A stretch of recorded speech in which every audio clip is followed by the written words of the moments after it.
Welcome to Moving the Metal, the premier legally focused podcast for the auto finance industry. I'm Brooke Conkle, a partner in Troutman Pepper Locke's Consumer Financial Services Practice Group.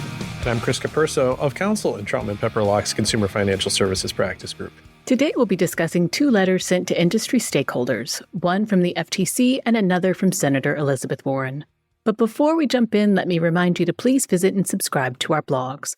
We have two great ones that may be of interest to you, TroutmanFinancialServices.com and ConsumerFinancialServicesLawMonitor.com. And also, we have a bevy of other podcasts that you might find interesting. We have the Consumer Finance Podcast, which, as you might guess, is all things consumer finance related. The Crypto Exchange, devoted to trends, challenges, and legal issues in Bitcoin, blockchain, fintech, and regtech. FCRA Focus, a podcast dedicated to all things credit reporting. And finally, Payments Pros, a great podcast focused exclusively on the payments industry. All of these insightful shows are available on your favorite podcast platform, so check them out. And speaking of those platforms, if you like what you hear, please leave us a review and let us know how we're doing. We'd love to hear from you. Alternatively, please feel free to reach out to us directly. Our contact information can easily be found on the firm's website, troutman.com. If you enjoy reading our blogs or listening to our podcasts, please also check out our financial services mobile app. To download, simply go to your iOS or Android app store and search for Troutman Pepper Locke. Not only does our app have all of our blog content and podcast episodes in one handy place, it also has a listing of all of the firm's financially focused attorneys. So check it out and see what you think. For today, as I mentioned, we'll be discussing two letters sent to industry stakeholders, one from the FTC and another from Senator Elizabeth Warren. Chris, tell us a little bit about the letter from the FTC. Who's writing it and who's it going to? Sure. And, it's funny. We talked, what's 2026 going to be about? We talk about AI. We talk about all these technological things. And what do we devote a significant portion of our first couple months to? Letters. It's like the old days. We've got two in very quick succession. I'm going to talk about the FTC letter first, which was somewhat of a shock, it coming out. And I guess I'll get to the basics before I talk about how we were right about the FTC and do a little bit of a victory lap. So this letter was written to 97 different dealers, and it is from Chris Mufarage, who is the director of the Bureau of Consumer Protection at the FTC. And now to kind of get to the victory lap that I teased, we had talked back when administration change happened, what's going to happen with the FTC. And we noted the very interesting bit that Chairperson Andrew Ferguson was on the commission when the summer 2024 FTC actions against auto dealers came out. And looking back at those dissents, we were like, well, he dissented to those actions, but only in part. And he specifically went after the discrimination ban. Discrimination is a UDAAP, that type of thing. He did not talk about the other parts of those actions, which were related in part to false advertising and price advertising issues. And we were like, he was on the commission. He was part of the commission that decided those actions. And he did not have anything negative to say about those specific findings. So it was like, there could be something here. And kind of quiet on the auto front for the FTC, so to speak. And then all of a sudden we get this letter from Director Mufarage, and it's like, we were right. This is something that they were looking for. So it's a nice pat on the back to us. But Brooke, I've talked about all the things we did, right? What in the letter is specifically highlighted as being a potentially problematic practice in advertising? Well, Chris, we've given ourselves kind of a pat on the back and a high five. When we closed out 2024 and we said, we'll never have to talk about the CARS rule again. Well, here we are in 2026 and we're talking about the CARS rule again.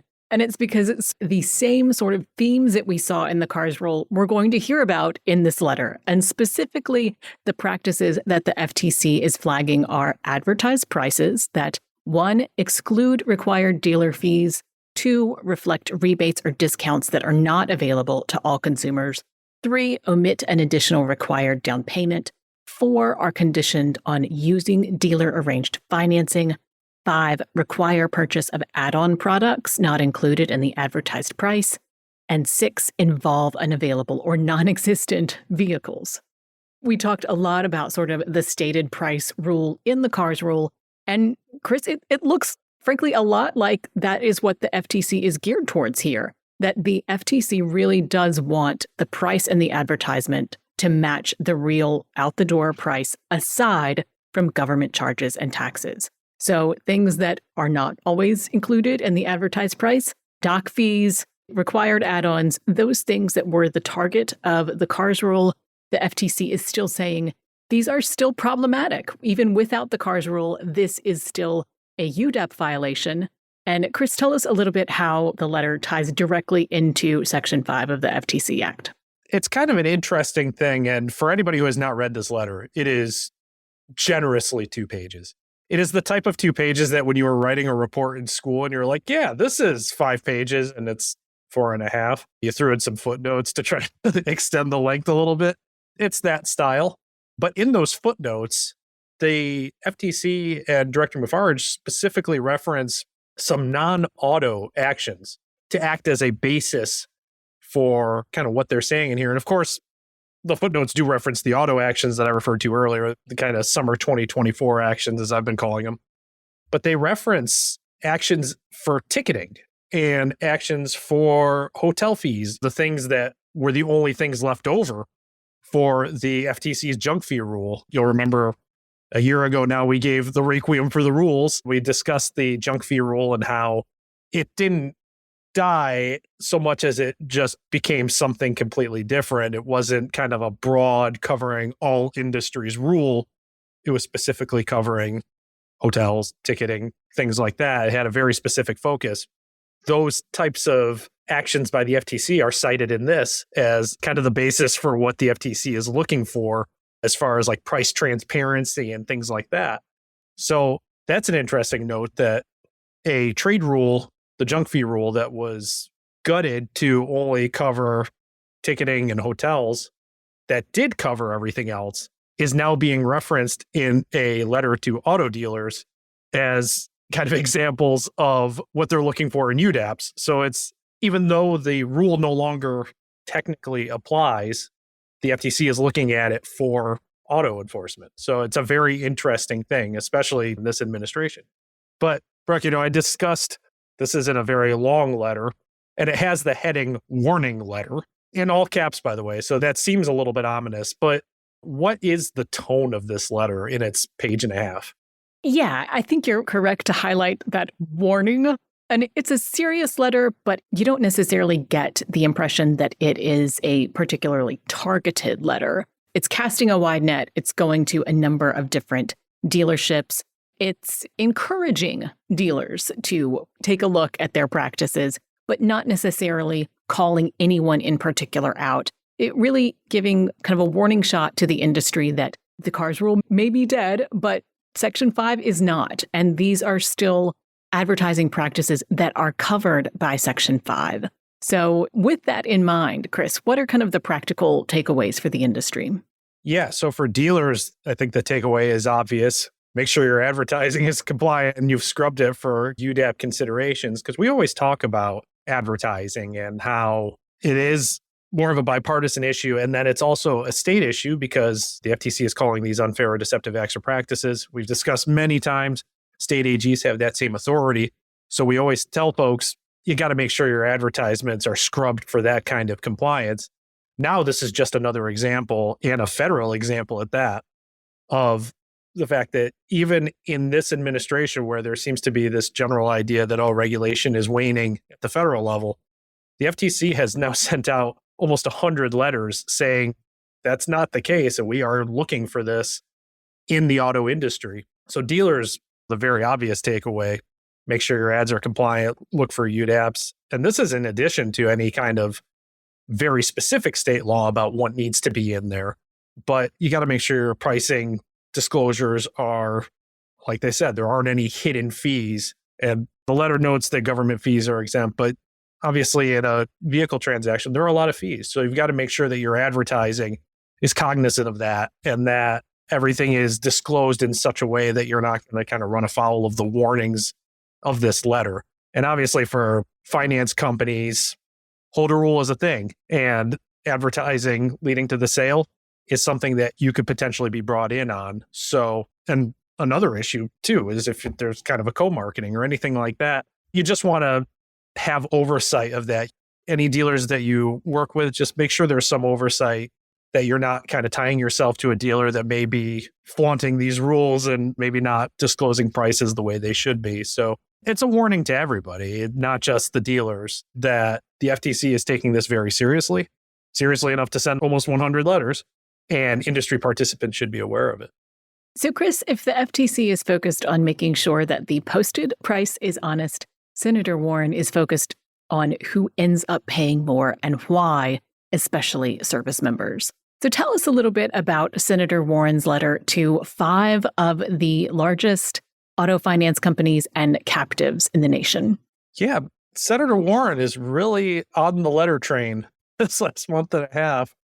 Obviously, we've discussed previously her letters to some of the big industry participants regarding repossession statistics. Now we're dialing in a little bit more, both in terms of breadth of industry participants and in terms of the topic. Like you said, asking 5 of the biggest auto finance companies about service members and some of the repossession statistics with that, but also some other things. And in this letter, Senator Warren cites the CFPB report from last January about service members. And it's a point that I find particularly interesting, that she discusses the fact that the CFPB has gone dormant and it's not going to be enforcing these types of things. And yet citing a report from the CFPB in the Trump administration, which is just it's not a conundrum, but I don't know what it is. It's just an interesting point, but really goes into detail on this report, noting the different statistics about how service members are more at risk and that they might face higher APRs, things like that they have to make their choices maybe a little bit more quickly. They might be younger. Another interesting stat that Brooke and I discussed is that Senator Warren specifically notes that approximately 1 in 5 service members have $20,000 or more in auto debt by age 24. $20,000 in auto debt with today's contracts and today's prices for cars and everything else isn't nearly the number that maybe she thinks it is. I don't know. Also 1 in 5, 20%, but that's neither here nor there. We have the letter she discusses. It's very similar in form to the last letters, where she kind of goes through a little bit of an explanation, several pages of explanation about different practices and why she's looking at this and why she's asking the questions. And on the topic of questions, we discussed the last letter and she was asking a lot. Brooke, she's asking a lot this time around, isn't she? It's a lot. Chris, just as you mentioned, we thought that Senator Warren was asking for a ton of data on repossessions in a really short timeline. I think had we known what was coming, we would have potentially refined that analysis, given that in this letter to sort of the big 5, she's asking for, I'm not sure if we can verify this term, but I'll call it a boatload of data. But specifically, Senator Warren is looking for very granular data for service members versus civilians, and really wanting to compare sort of the financial picture for service members versus the financial picture for civilians when it comes to auto loans, including vehicle price, down payment, and amount financed, all fees and add-on products. Hey, add-on products, here we go again, with the average prices and frequency that add-on products are included in particular contracts, APRs by credit score buckets, dealer markups versus buy rates, front-end and back-end loan-to-value ratios and payment-to-income ratios, borrower income, and military or veteran status. Additionally, that's right, we're not done. Additionally, the letter requests any special products or benefits aimed at service members, the proximity of branches and dealers to military bases. And I think, Chris, the term that Senator Warren uses is military operations. So what all is included in a military operation? I guess we'll find out. And lastly, a description of initiatives and educational efforts geared towards service members. So what's interesting here is that the letter gives a very short timeline, it's about 2 weeks, for the Big 5 to produce all of this information, and frankly kind of assumes that auto finance companies and captives are going to be able to quickly kind of separate deals that relate specifically to service members as opposed to deals that relate to kind of the general public. That assumption may be well-founded, it may not be. Chris, tell us a little bit about what this data request signals. Well, I think first, 14 days I believe the prior one was 11 days. So we've got a full 72 hours in addition. So maybe it signals that she learned from the first one that, 11 days isn't enough time. I'll give them 3 more days to produce this boatload of data. That'll do it. But I think overall it signals, and what's interesting about this one compared to the other one, not that repossessions aren't something that people are focused on, but service members, we sound the horn all the time that this is a bipartisan issue. The CFPB even said in the memo trying to justify the reduction in force at the CFPB that service members were going to be a major focus. So I think this one signals, obviously, Senator Warren is looking at these practices, but this is a very public way to say, hey, this is the type of data that you should be looking at when it comes to service members. And unlike maybe some other areas, this is one that is very bipartisan, and that even if you subscribe to the idea that one party is going to be less enforcement happy than in another, this is an area that both parties have said is very important to them. So now we've got this list of all these data subjects, and it's, as Brooke said, an enormous list of data subjects out there in letter form that regulators can pick up and say, oh, this is interesting that she's looking into this. I wonder if we should be looking into this with certain folks. Obviously, she can't do much with this right now, being in the minority, but just even putting it out there for the publicity and for the news cycle. And it certainly seems like she's currently on a 1 a month pace. So I guess we'll see if we get any April showers bring Warren letters type things. But at the very least, it seems like this is trying to drum up some notice for these types of issues. And especially with this one, with it being such a bipartisan issue, I think it's something for folks to look out for. And with that, we'll wrap it up for today's podcast. For all of you tuning in who are wondering, where on earth is part 2 of the year in review? I can't believe there's another podcast. And obviously, this was a breaking news sort of thing with letters, as we noted. But this is breaking news. So we interrupted our year in review. Don't you worry. Part 2 is coming. The sequel is coming. It will be released after this one. But thank you to everybody for tuning in and for your anticipation of Year in Review Part 2. We know how important it is to everybody.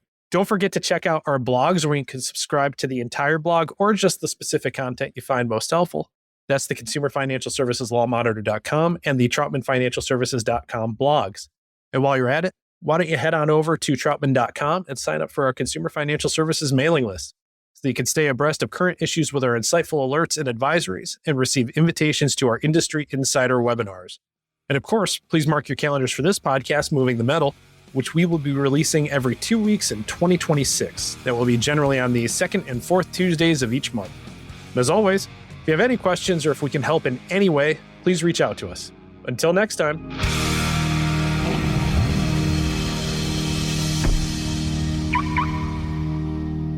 Copyright Troutman Pepperlock LLP. These recorded materials are designed for educational purposes only. This podcast is not legal advice and does not create an attorney-client relationship. The views and opinions expressed in this podcast are solely those of the individual participants. Troutman does not make any representations or warranties, expressed or implied, regarding the contents of this podcast. Information on previous case results does not guarantee a similar future result. Users of this podcast may save and use the podcast only for personal or other non-commercial educational purposes. No other use, including without limitation, reproduction, retransmission, or editing of this podcast may be made without the prior written permission of Troutman Pepperlock. If you have any questions, please contact us at Troutman.com.